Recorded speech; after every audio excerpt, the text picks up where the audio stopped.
ప్రభునందు ప్రియమైన సహోదర సహోదరులారా,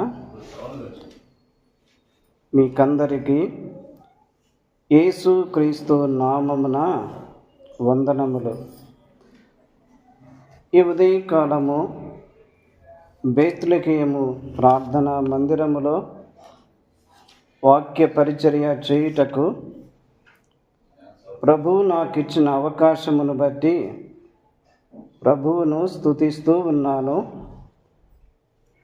అలాగే స్థానిక సంఘములోని పెద్దలు, పరిచారకులు, స్థానిక సంఘము ఈ అవకాశమునిచ్చినందుకు స్థానిక సంఘానికి పెద్దలకు యేసుక్రీస్తు నామమున వందనములు.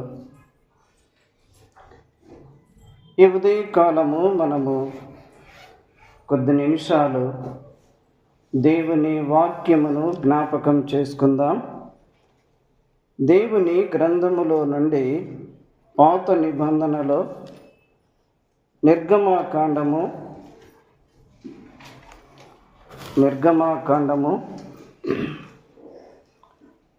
మొదటి అధ్యాయము.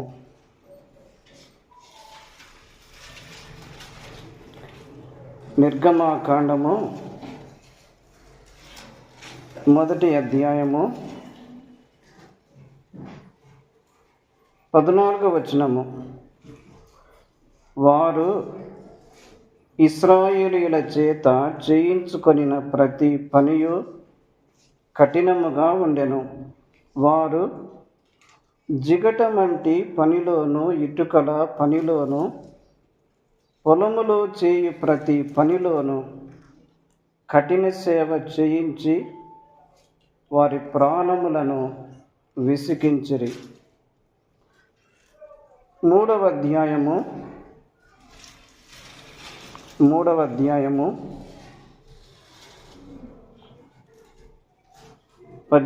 వచనము.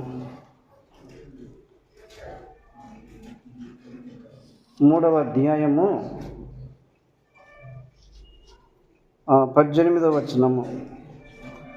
వారు నీ మాట విందురు గనక నీవును ఇశ్రాయేలీయుల పెద్దలను ఐగుప్తు రాజునొద్దకు వెళ్ళి అతని చూచి, హెబ్రీయుల దేవుడైన యెహోవా మాకు ప్రత్యక్షమాయెను గనుక మేము అరణ్యమునకు 3 దినముల ప్రయాణమంత దూరము పోయి మా దేవుడైన యెహోవాకు బలిని సమర్పించుదము, సెలవిమ్మని అతనితో చెప్పవలెను.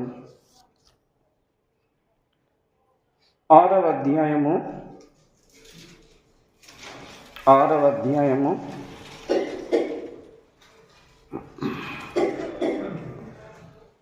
వచనం చూడండి. కాబట్టి నీవు ఇశ్రాయేలీయులతో ఇలాగు చెప్పుము, నేనే యెహోవాను. నేను ఐగుప్తీయులు మోయించు బరువుల క్రింద నుండి మిమ్మల్ని వెలుపలికి రప్పించి వారి దాసత్వములో నుండి మిమ్మల్ని విడిపించి నా బాహువు చాపి గొప్ప తీర్పులు తీర్చి మిమ్మును విడిపించి. చిన్న మాట ప్రార్థన చేసుకుందాం. పరిశుద్ధుడైన మా తండ్రి, స్తోత్రములు చెల్లిస్తూ ఉన్నాము. ఉదయకాలము మీ మందిరములో, మీ సన్నిధిలో మేము చేరి ఆరాధించుటకు మాకు ఇచ్చిన గొప్ప భాగ్యమును బట్టి స్తోత్రములు చెల్లిస్తూ ఉన్నాము. నైనా చేయబడిన ప్రకటనలు మీరు దీవించండి. ప్రార్థన పూర్వకముగా నైనా వాటిని నెరవేర్చుటకు సహాయం చేయండి. కొద్ది సమయము మిగిలి ఉండగా మీ వాక్యము మేము చదువుకొని ఉండగా మాతో మీరు మాట్లాడమని, మమ్మను దర్శించమని యేసు క్రీస్తు నామమున స్తోత్రములు చెల్లించి వేడుకొనుచున్నాము తండ్రి. ఆమేన్. ప్రభువునందు ప్రియులారా, ఈ ఉదయకాలము మనము నిర్గమకాండములో నుండి కొన్ని మాటలు మనం చదువుకున్నాము.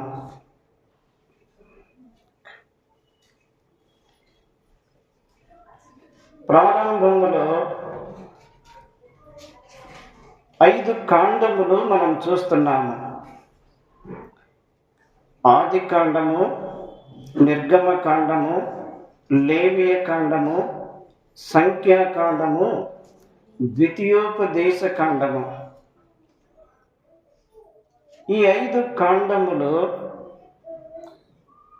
ధర్మశాస్త్ర గ్రంథములు అని చెప్పబడుచున్నవి. ఈ 5 కాండములలో ప్రతి కాండములో కూడా మనకు శ్రేష్టమైన సారము మనకు దొరుకుతుంది. ప్రతి కాండము కూడా విలువైనది. ఈ 5 కాండములు ఇవి ధర్మశాస్త్ర గ్రంథాలుగా పిలువబడుతున్నవి. అయితే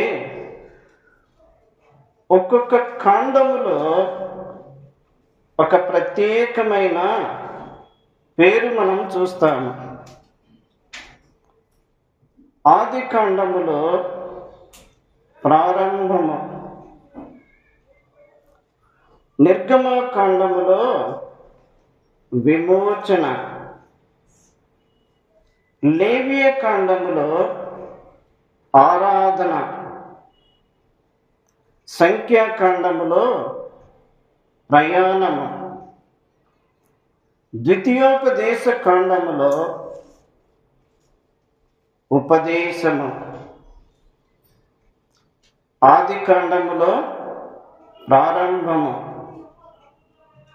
నిర్గమకాండములో విమోచన, లేవియ కాండములో ఆరాధన, సంఖ్యాకాండములో ప్రయాణము, ద్వితీయోపదేశ కాండములో ఉపదేశము. ఆది కాండములో ప్రారంభము అని మనం చెప్పుకున్నాము కదా. ఆది కాండము 3వ అధ్యాయములో పాప ప్రవేశము మనకు కనబడుతుంది. 4వ అధ్యాయము చివరి వచనములో చూస్తే హేబేలుకు ప్రతిగా సేతు పుట్టెను, సేతునకు ఎనోసు పుట్టెను. ఎనోసు పుట్టినప్పుడు ప్రార్థన చేయుట ఆరంభమాయెను. 5వ అధ్యాయములో మనకెవరు కనిపిస్తారు? హనోకు కనిపిస్తాడు. అలాగైతే పుట్టిన ప్రతి మానవుడు కూడా ఎలా పుడుతున్నాడు? పాపములోనే పుట్టుచున్నాడు. భక్తుడైన దావీదు అన్నాడు, ఏమని? నేను పాపములోనే పుట్టినవాడను, పాపములోనే నా తల్లి నన్ను గర్భమున ధరించి ఉన్నది. పాపములో పుట్టిన ప్రతి మానవుడు కూడా తన జీవిత ప్రారంభమే పాపముతోనే. కానీ మానవుని యొక్క జీవిత మలుపు దేనితో ప్రారంభమవుతుంది? ప్రార్థనతో ప్రారంభమవుతుంది. ఒక పాపి ప్రభువు యొద్దకు వచ్చి ఒక చిన్న ప్రార్థన చేస్తే ఆ ప్రార్థనను బట్టి ఆ వ్యక్తి జీవితంలో మార్పు అనేది మొదలవుతుంది. అలాగూ మార్పు చెందుతున్న వ్యక్తి ఏ దిశగా అడుగులు వేయాలి? భక్తి జీవితము వైపు అడుగులు వేయాలి. హనోకు దేవునితో నడుచుట ప్రారంభించి నడుచుకుంటూ దేవుని యొద్దకి వెళ్ళిపోయాను. అయితే ప్రియులారా, మన ప్రారంభము ఎలా ఉంది? మన జీవితంలో మార్పు అనేది ప్రభు మన నుండి కోరుకొనుచున్నాడు. రక్షించబడి ఎంతకాలమైంది? సంఘములో చేర్చబడి ఎంతకాలమైంది? దేవునితో సహవాసము ఎంతకాలమైంది? అయితే మన జీవితంలో మార్పు అనేది చాలా ప్రాముఖ్యమైనది. రోమా పత్రిక 12వ అధ్యాయం 2వ వచనములో, మీరు ఈ లోక మర్యాదను అనుసరింపక దేవుని చిత్తమును అనుకూలమునకు సజీవ యాగముగా అర్పించుచు మీ మనస్సు మారి నూతన మగుట వలన రూపాంతరము పొందుడి. మనస్సు మారాలి, ప్రార్థన చేయటం మారాలి, వాక్య పఠనము మారాలి, భక్తి జీవితము మారాలి, క్రియలు మారాలి, సహవాసములో మార్పు రావాలి. ప్రభు మన నుండి మార్పు కోరుతున్నాడు. ఆదికాండములో ప్రారంభము మనం చూస్తున్నాం. నిర్గమకాండములో విమోచన అనగా విడిపించబడుట. చూడండి, నిర్గమకాండము 12వ అధ్యాయము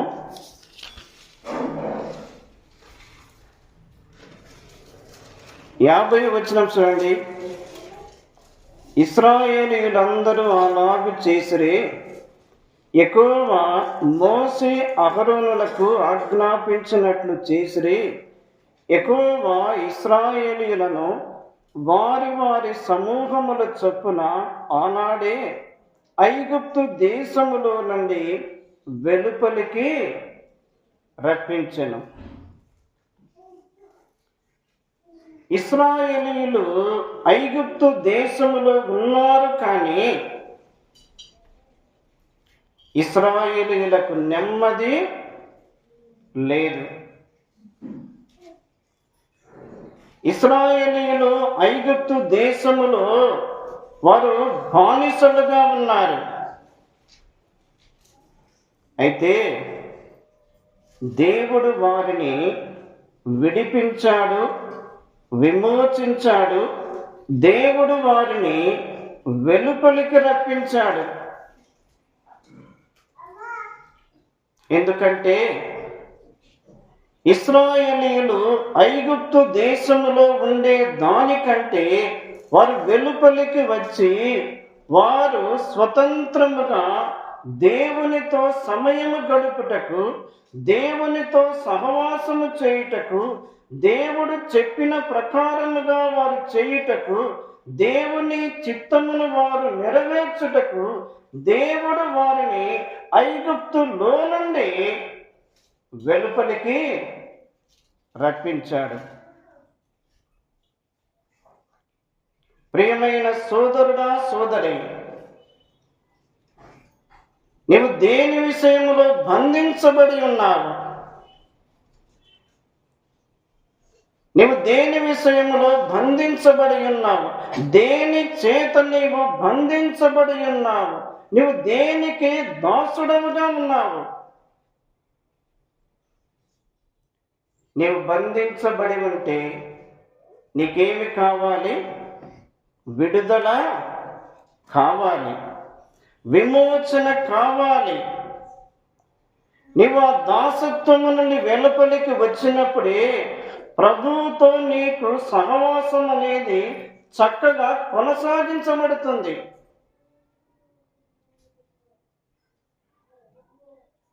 కొలస్సై పత్రిక 1వ అధ్యాయములో అపోస్తలుడైన పౌలు కొలస్సైలకు రాసిన పత్రిక 1వ అధ్యాయము 13వ వచనములో ఆయన మనలను అంధకార సంబంధమైన అధికారములో నుండి విడుదల చేసి తాను ప్రేమించిన తన కుమారుని యొక్క రాజ్య నివాసులనుగా చేసెను.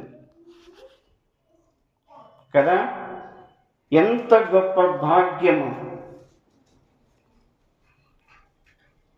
బంధించబడిన ఇశ్రాయేలీయులు వారు విడిపించబడిరి. పాప సంబంధమైన క్రియల చేత బంధించబడిన ప్రతి మానవునికి దేవుడు ఏమిస్తున్నాడు? విడుదల ఇస్తున్నాడు.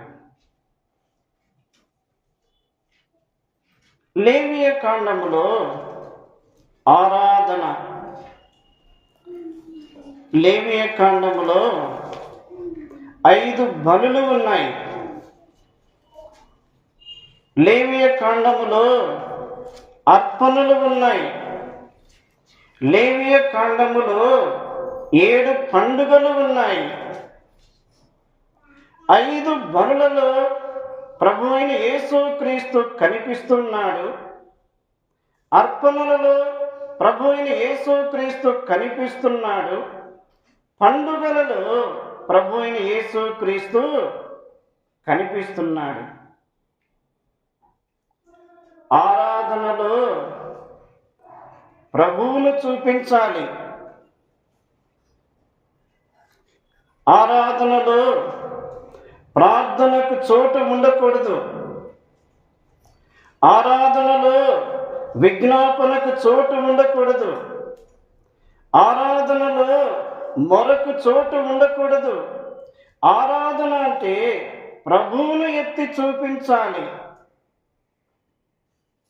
ఆయనను స్తుతించాలి, ఆయనను ఘనపరచాలి, ఆయనను హెచ్చించాలి, ఆయనను మహిమపరచాలి. కొంతమంది ఆరాధనలో కూడా ప్రార్థన చేస్తారు. లేవియ కాండములో ఆరాధన, సంఖ్యాకాండములో ప్రయాణము. ఎవరి ప్రయాణము? ఇశ్రాయేలీయుల ప్రయాణము. రక్షించబడి ఉన్నాము, ఆరాధన చేస్తూ ఉన్నాము. మన ప్రయాణములో మన గురి మన ప్రభు అయిన యేసుక్రీస్తే. ఆత్మ సంబంధమైన ప్రయాణములో లోకము వైపు చూడకూడదు. ఆత్మ సంబంధమైన ప్రయాణములో స్వంత మనస్సు వైపు చూడకూడదు. ఆత్మ సంబంధమైన ప్రయాణములో శరీరమును అనుసరించకూడదు. ఆత్మ సంబంధమైన ప్రయాణములో నిన్ను ఎవరు విడిపించారో, నిన్ను ఎవరు విమోచించారో, నువ్వు ఎవరికి ఆరాధన చేస్తున్నావో, నువ్వు ఎవరితో సంబంధము కలిగి ఉన్నావో, నువ్వు ఎవరితో సహవాసము చేస్తున్నావో ఆయన వైపు నీవు దృష్టి ఉంచాలి. ఆయన చక్కగా నడిపించువాడు. చూడండి ఒక మాట, 143వ కీర్తన 10వ వచనములో, దేవా నా దేవుడవు నీవే, నీ చిత్తానుసారముగా ప్రవర్తించుటకు నాకు నేర్పుము. మన అనుదిన ప్రయాణములో ప్రభువా నేను ఎలాగ జీవించాలి, నేను ఎలాగ ప్రవర్తించాలి, నేను ఎలాగ మాట్లాడాలి, నేను ఎవరితో సహవాసము చేయాలి, నేను ఎటువంటి క్రియలు కలిగి ఉండాలి, ఈ ప్రయాణములో ప్రభువా నాకు నేర్పించమని ప్రార్థన చేస్తే ప్రభు చక్కగా నేర్పించువాడు. ఇశ్రాయేలీయుల ప్రయాణములో వారి యొక్క దృష్టి చూడండి, సంఖ్యాకాండము 9వ అధ్యాయము, సంఖ్యాకాండము 9వ అధ్యాయము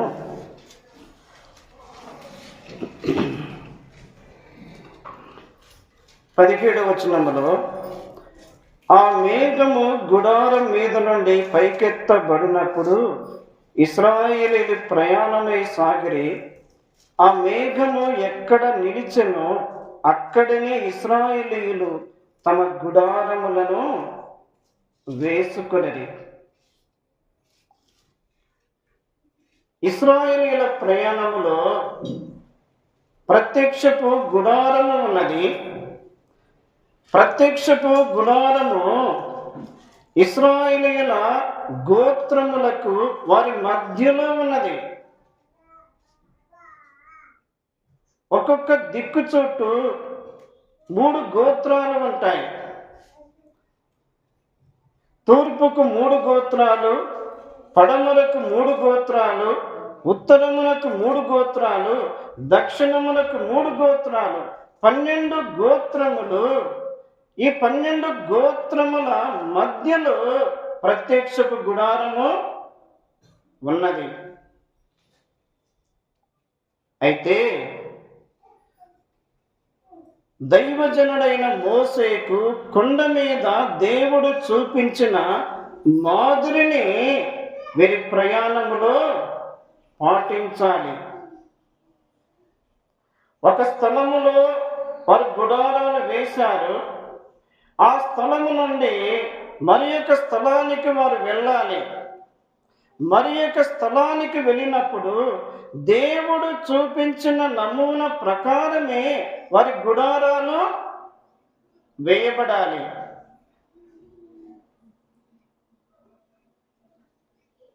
ఏ గుడారములు ఎక్కడ ఉండాలో అక్కడే ఉండాలి. మార్చుకోవడానికి వీలు లేదు, మార్పు చెందకూడదు. ఇది ఎంత మంచి క్రమం ప్రియులారా! ఈనాడు సంఘాలలో క్రమము అనేది మరుగైపోతుంది. సొంత ఆలోచనలు సంఘములో ప్రవేశపెడుతున్నారు. సొంత పద్ధతులు సంఘములో ప్రవేశపెడుతున్నారు. సొంత ఇష్టానుసారము సంఘములో ప్రవేశపెడుతున్నారు. అందుకే సంఘములో దెబ్బతింటున్నవి. ఆత్మీయ జీవితములో ప్రభువు మనకు ఏ క్రమము నేర్పినాడో, ఏ క్రమము నేర్పుతున్నాడో అదే క్రమములోనే వెళ్ళినప్పుడు మన ఆత్మీయ జీవితం బాగుంటుంది. మన ఆత్మీయ జీవితం ద్వారా దేవునికి మహిమ వస్తుంది.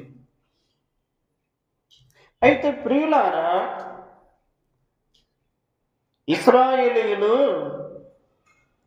ఆ గుడారము వైపు చూస్తున్నప్పుడు ఆ గుడారములో ఆ మేఘము నిలిచినప్పుడు వారి ప్రయాణము ఆగిపోవాలి. చూడండి, సంఖ్యాకాండము 9వ అధ్యాయములో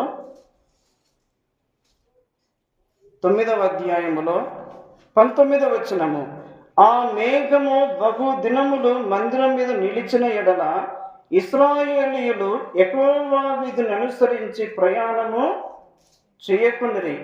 మేఘము కొన్ని దినములు మందిరం మీద నిలిచిన ఎడల వారును నిలిచిరి. యెహోవా నోటి మాట చొప్పుననే నిలిచిరి. యెహోవా నోటి మాట చొప్పుననే ప్రయాణము చేసిరి. బహు దినములు ఆ మేఘము ఆ మందిరం మీద నిలిచినప్పుడు వారు ఆగిపోయారు. ఆ మేఘము ఆ మందిరం మీద కొన్ని దినములు నిలిచినప్పుడు వారి ప్రయాణములు ఆగిపోయారు. మేఘము ఎప్పుడైతే పైకెత్తబడిందో అప్పుడే వారి ప్రయాణం ముందుకు సాగింది. మేఘము ఎప్పుడైతే ఆ మందిరం మీద నిలిచి ఉన్నదో అప్పుడు వారి ప్రయాణము నిలిచిపోయింది. అంటే దేవుని ప్రజలైన ఇశ్రాయేలీయులు వారు ఎప్పటికీ ప్రత్యక్షపు గుడారము వైపు చూస్తూ కనిపెట్టుకొని ఉండాలి. వాస్తవానికి ఇశ్రాయేలీయులు ఎంత ధన్యులు ప్రియులారా, ఎంత ధన్యులు! ఏమిటి ఆ ధన్యత అంటే, దేవుడే వారి మధ్య నివసించుట, దేవుడే వారితో సహవాసము చేయుట, దేవుని సన్నిధి వారి మధ్య నిలిచి ఉండుట, దేవుని మేఘము వారి మధ్యలో నిలిచి ఉండుట. ఆ మేఘములో దేవుని యొక్క మహిమ ఉన్నది. ఆ మేఘములో దేవుని యొక్క సన్నిధి ఉన్నది. ఆ మేఘములో దేవుని యొక్క వెలుగు ఉన్నది. ఆ వెలుగును చూచి, ఆ ప్రసన్నతను చూచి, ఆ మహిమను చూచి, ఆ మేఘమును చూచి వారు ఎంతో ఆనందిస్తూ ఉన్నారు. ఈనాడు సంఘాలలో దేవుని సన్నిధి కోల్పోతున్నారు. దేవుని సన్నిధి ఉన్న స్థలములు, దేవుని వెలుగు ఉన్న స్థలములు, దేవుని ప్రసన్నత ఉన్న స్థలములు ఎంత మాధుర్యత, ఎంత ఆనందము, ఎంత తృప్తి, ఎంత బలము!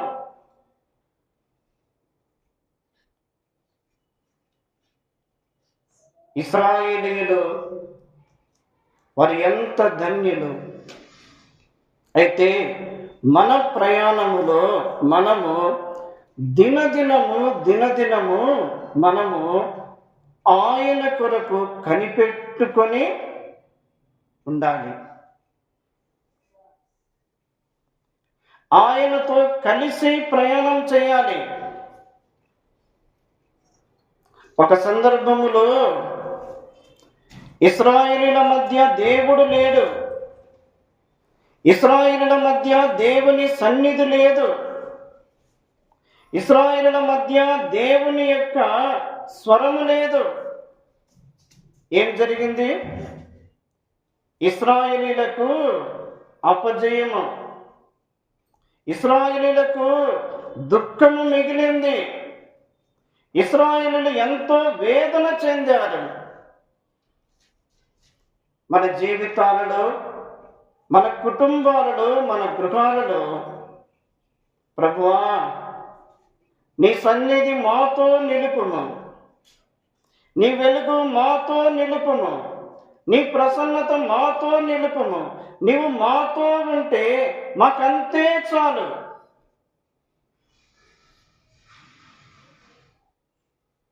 సంఖ్యాకాండములో వారి ప్రయాణము, ద్వితీయోపదేశ కాండములో ఉపదేశము కదా.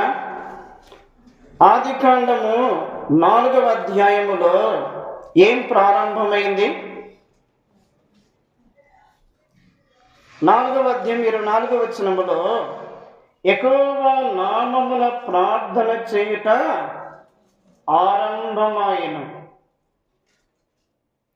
ప్రార్థన ఎంత ప్రాముఖ్యమైనదో ప్రార్థనతో పాటు దేవుని వాక్యము కూడా అంతే ప్రాముఖ్యము. ద్వితీయోపదేశ కాండము 32వ అధ్యాయం చూడండి.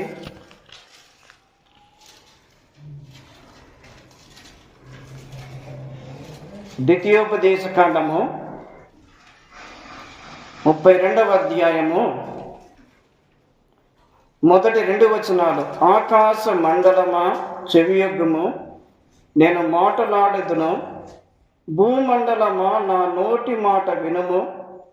నా ఉపదేశము వానవలే కురియును, నా వాక్యము మంచు వలెను, లేత గడ్డి మీద పడు చినుకుల వలెను, పచ్చిక మీద కురియు వర్షము వలెను వండును. ఇక్కడ మనం ఏం చూస్తున్నాము?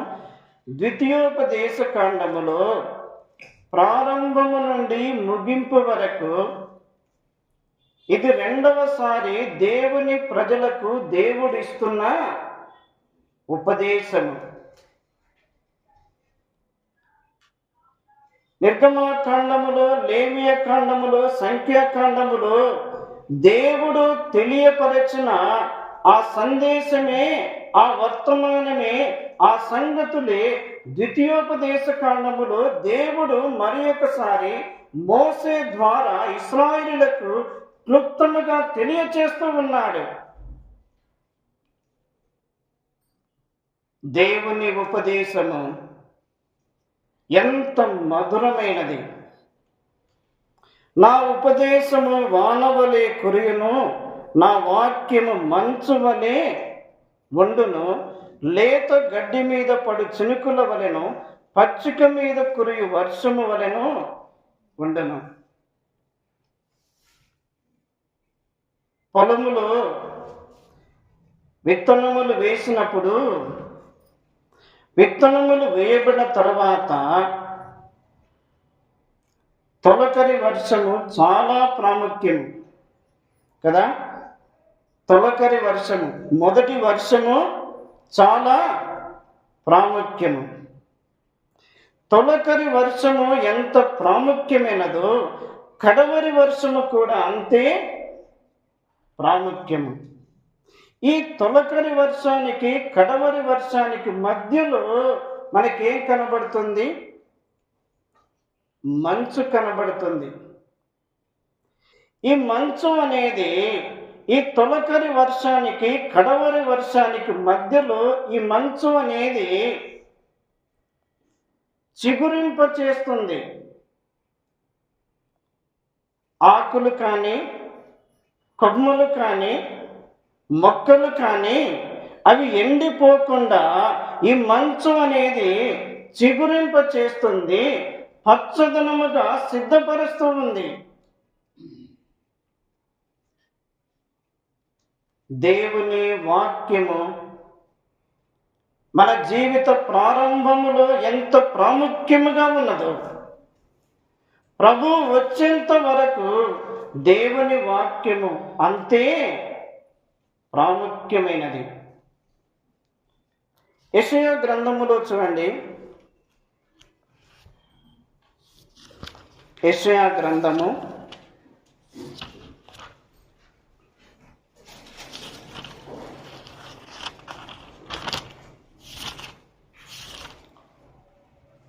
55వ అధ్యాయము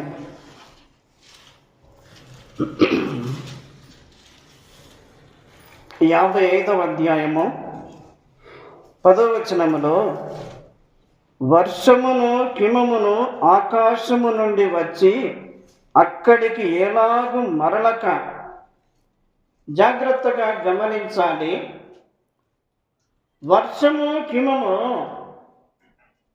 ఎక్కడి నుండి వస్తుంది? ఆ? ఆకాశము నుండి వస్తుంది. ఆకాశము నుండి వచ్చిన వర్షము హిమము తిరిగి మరలా ఆకాశమునకు వెళ్ళిపోతుందా? వెళ్ళిపోదే. ఆకాశము నుండి వచ్చిన వర్షము, ఆకాశము నుండి కురిపించబడిన మంచు ఎలాగు మరలక విత్తువానికి విత్తనమును, భుజించువానికి ఆహారమును కలుగుటకై అది చిగుర్చి వర్ధిల్లునట్లు చేయును. ఏది? వర్షము, హిమము. ఈ రెండు ఏం చేస్తున్నాయి? భూమిని తడుపుతున్నాయి. భూమిని తడిపి విత్తువానికి విత్తనమును, భుజించువానికి ఆహారమును కలుగుటకై ఇవి చిగురింప చేసి వర్ధిల్ల చేస్తున్నాయి.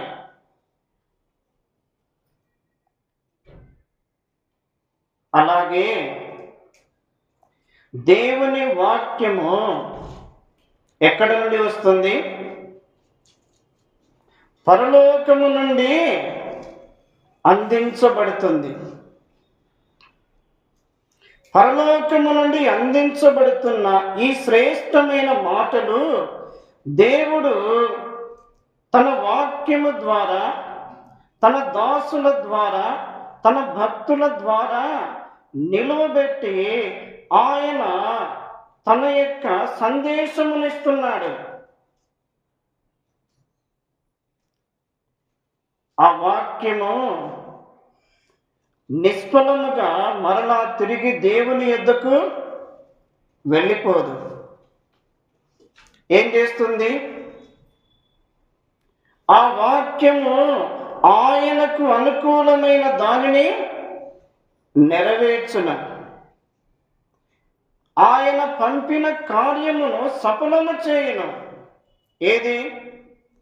దేవుని వాక్యము ఆయనకు అనుకూలమైన దానిని నెరవేర్చును. ఒక్కొక్క వ్యక్తి, ఒక విశ్వాసి లేక ఒక దేవుని బిడ్డ ఆయన రూపములోకి ఏ విధముగా రావాలో, ఎటువంటి పరిస్థితుల్లో రావాలో, ఏ మార్గముల గుండా రావాలో ఆయనకు బాగుగా ఎరుగును. ఒక్కొక్కరి జీవితాలు గమనించినప్పుడు దేవుడు ఒక్కొక్కరిని ఒక్కొక్క మార్గములో తీసుకుపోతున్నాడు. ఏ మార్గములో పోయినా ప్రతి క్రైస్తవుడు లేక ప్రతి దేవుని బిడ్డ దేవుని చేతిలో నలుగగొట్టబడుతూ వెళుతూ ఉన్నాడు.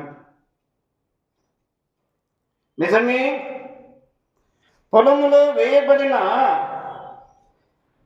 ఆ యొక్క విత్తనాలు మొలిచి ఆ మొక్కలు గాలిని కానీ, వర్షమును కానీ, ఎండను కానీ సమస్తమును భరిస్తున్నాయి. సమస్తమును భరించుచు ఏ రైతైతే విత్తనము వేశాడో అతనికి మేలు క్షేమము కలుగ చేస్తూ ఉన్నవి. సంఘములో చేర్చబడిన నీవు నేను కూడా ఆయనకు అనుకూలమైన దానిని మనము నెరవేర్చాలి. మనము ప్రయోజనకరమైన బిడలముగా మనం ఉండాలి. ఆయన మన ఎడల కలిగి ఉన్న ఆయన చిత్తమును మనము నెరవేర్చవలసిన వారమై ఉన్నాము. కాబట్టి ప్రియులారా, ఆదికాండము ప్రారంభము, నిర్గమాకాండము విమోచన, లేవియకాండం ఆరాధన, సంఖ్యాకాండం ప్రయాణము, ద్వితీయోపదేశ కాండము ఉపదేశము. ఒక మాట చూడండి, సామెతల గ్రంథము 1వ అధ్యాయము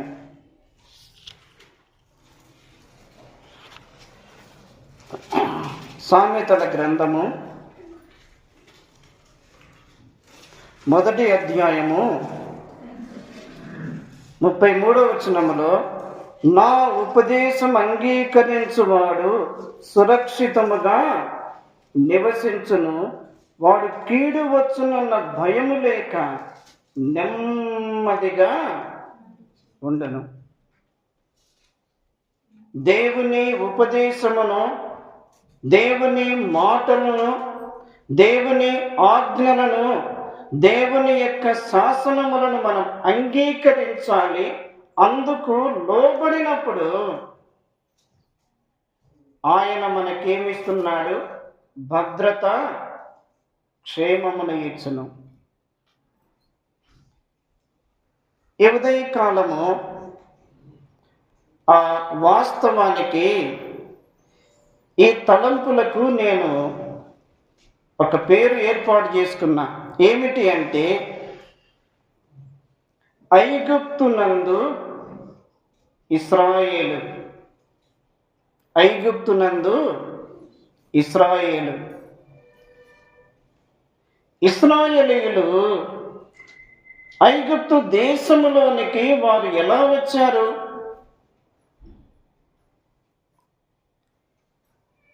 వారు ఎన్నుకున్న మార్గాలేమిటి అని చూస్తే, యాకోబు కుమారుడైన యోసేపు ఉన్నాడు కదా, యోసేపు కనాను దేశములో తండ్రి యొద్ద నుండి పంపబడెను. ఎక్కడికి?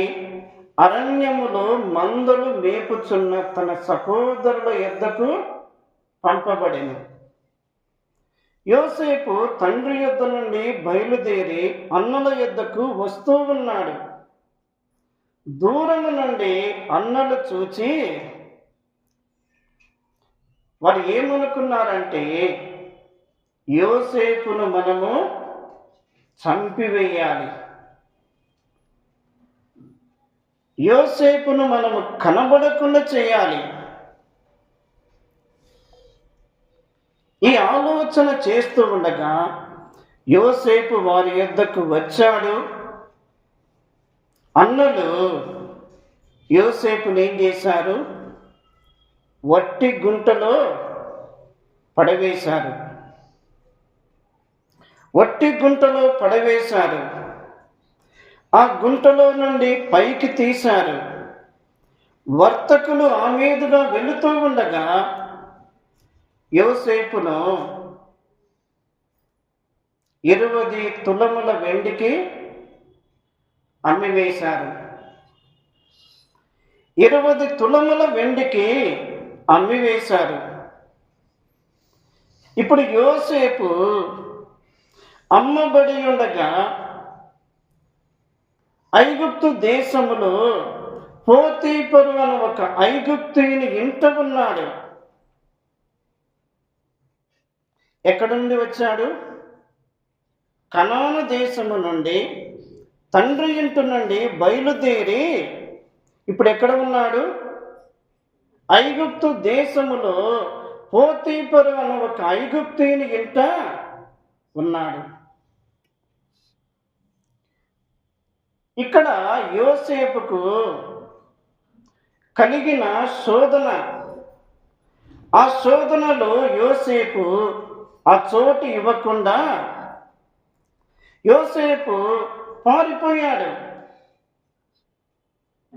పారిపోతే పోతీఫరు అను ఒక ఐగుప్తీయుని భార్య యోసేపు మీద చాడీలు చెప్పి యోసేపును చెరసాలలో వేయించింది. యోసేపు చెరసాలలో వేయబడినాడు. అదే సందర్భంలో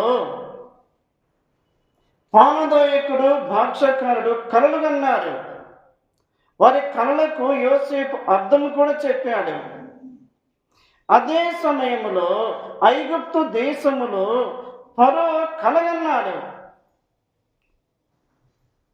ఆ కలభావము ఎవరు చెప్పలేకపోయారు.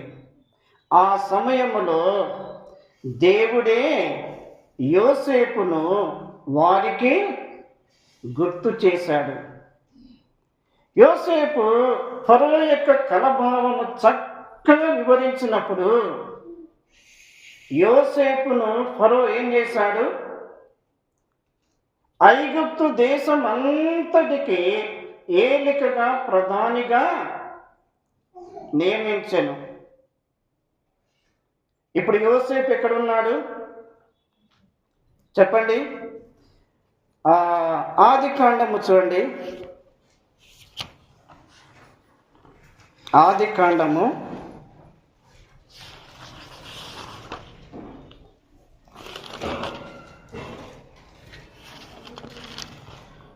41వ అధ్యాయం చూడండి.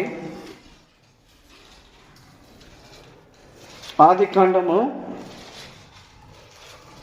41వ అధ్యాయము 39వ వచనములో, మరియు ఫరో దేవుడు ఇదంతయు నీకు తెలియపరచును గనక నీవలే వివేక జ్ఞానములు గల వారెవరునూ లేరు. నీవు నా ఇంటికి అధికారివై ఉండవలను. నా ప్రజలందరూ నీకు విధేయులై ఉందరు. సింహాసన విషయములో మాత్రమే నేను నీకంటే పైవాడనై ఉందునని యోసేపుతో చెప్పాను. మరియు ఫరో, చూడుము, ఐగుప్తు దేశమంతటి మీద నిన్ను నియమించి ఉన్నానని యోసేపుతో చెప్పాను.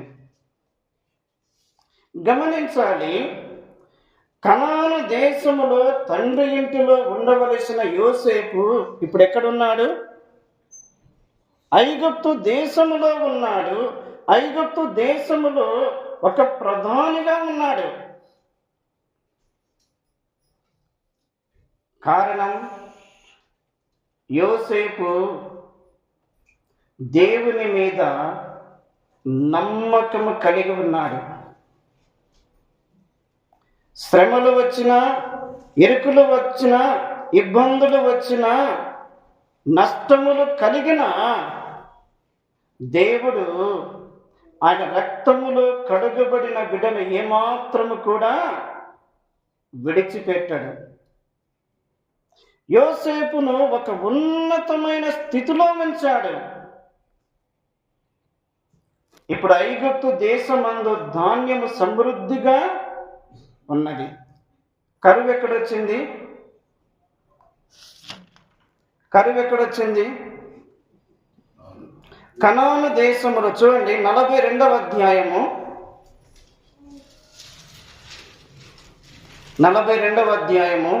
5వ వచనములో, కరువు కనాను దేశములో ఉండెను గనక ధాన్యము కొనవచ్చిన వారితో కూడా ఇశ్రాయేలు కుమారులను వచ్చిరి. ఇశ్రాయేలు కుమారులు అంటే యోసేపు యొక్క అన్నలు కనాను దేశము నుండి ఐగుప్తు దేశానికి ధాన్యము కొనుక్కొనుటకు వచ్చారు. అయితే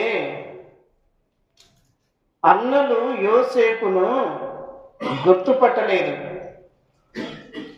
కానీ ఎవరు గుర్తుపట్టారు? యోసేపే అన్నలను గుర్తుపట్టాడు. కొన్ని సందర్భాలలో గాయాలు చేసిన వారు మరచిపోతారు. గాయాలు పొందిన వారు, ఎవరి ద్వారా గాయాలు కలిగినవో, ఎవరి ద్వారా ఇబ్బందులు వచ్చినవో, ఎవరి ద్వారా నష్టము కలిగి ఉన్నదో, ఎవరి ద్వారా ఈ హీనమైన స్థితి ఏర్పడిందో అవన్నీ కూడా గాయాలు పొందిన వారు గుర్తు పెట్టుకుంటారు. యోసేపు అన్నలను గుర్తుపట్టాడు. గుర్తు పట్టిన కూడా యోసేపు వెంటనే అన్నలకు పరిచయము చేసుకోలేదు. గుర్తుపట్టిన తర్వాత ఒక గది వెతికాడు. ఆ గది లోపలికి వెళ్ళి ఏడ్చినవాడు. మాత్రమే కాకుండా ఈ అన్నలు యోసేపుతో కలిసి భోజనము చేయుటకు ఒక ఏర్పాటు కూడా చేశాడు. అయితే యోసేపు నెమ్మదిగా నీ తండ్రి ఇంకా బ్రతికి ఉన్నాడా, నీ సహోదరులు ఎంతమంది అని అడిగినప్పుడు అన్నలు, మా తండ్రి ఇంకా బ్రతికే ఉన్నాడు, మా తండ్రికి మేము 12 మంది కుమారులము, ఒకడు మా తండ్రి యొద్ద ఉన్నాడు, ఇంకొకడు లేడు. ఎవరితో అంటున్నారు ఈ మాట? స్వయాన యోసేపుతోనే అంటున్నారు. మా తండ్రి యొద్ద ఒకడు ఉన్నాడు, ఒకడు లేడు, మేము 10 మందికి వచ్చాము. ప్రియులారా, యోసేపు గమనించి తెలుసుకొని తరువాత, అన్నలారా, నేనే మీ తమ్ముడైన యోసేపును. చూడండి 45వ అధ్యాయము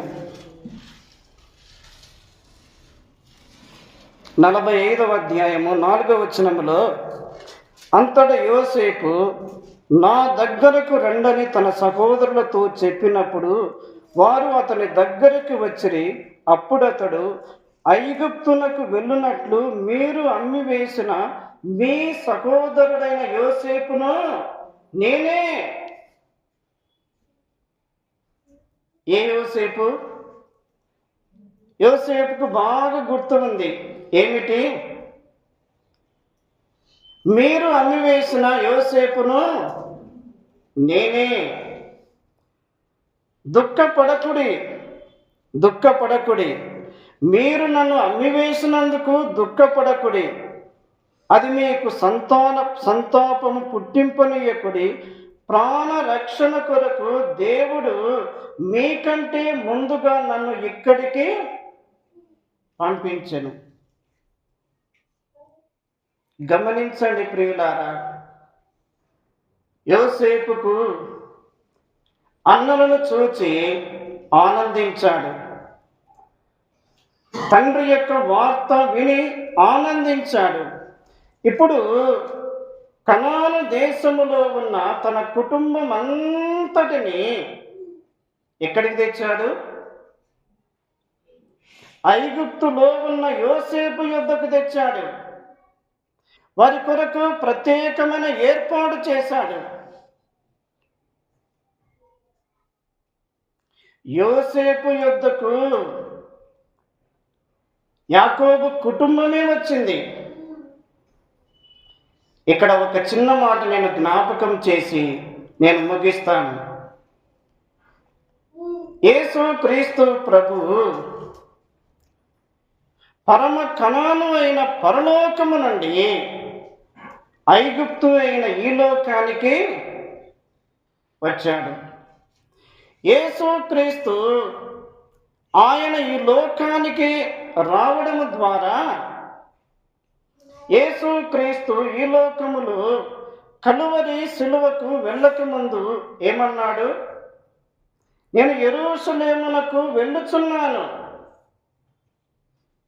మనుష్య కుమారుడు హింసించబడాలి, తృణీకరింపబడాలి, చనిపోవాలి, సమాధి చేయబడాలి, 3వ దినమున మృతులలో నుండి లేపబడాలి. యేసు క్రీస్తు తండ్రి నిర్ణయించిన సమయంలో ఈ లోకానికి వచ్చాడు. తండ్రి నియమించిన గడియలోనే తన్ను తానే అప్పగించుకున్నాడు. తండ్రి, నా గడియ వచ్చి ఉన్నది, నీ యొద్ద నాకు ఎట్టి మహిమ ఉండెనో ఇప్పుడు నన్ను అదే మహిమతో నీ యొద్ద నన్ను మహిమపరచును. యేసుక్రీస్తు ఈ లోకానికి వచ్చాడు, సిలువలో ప్రాణం పెట్టాడు, అమూల్యమైన రక్తమును చిందించాడు, చనిపోయాడు, సమాధి చేయబడ్డాడు, తిరిగి లేచాడు. అయితే యేసుక్రీస్తు ప్రభు తన కొరకు సంఘమును ఏర్పాటు చేసుకున్నాడు. యేసుక్రీస్తు తన కొరకు సంఘమును ఏర్పాటు చేసుకున్నాడు. ఇప్పుడు సంఘం ఎవరితో ఉంది? ప్రభు అయిన యేసుక్రీస్తుతో ఉన్నది.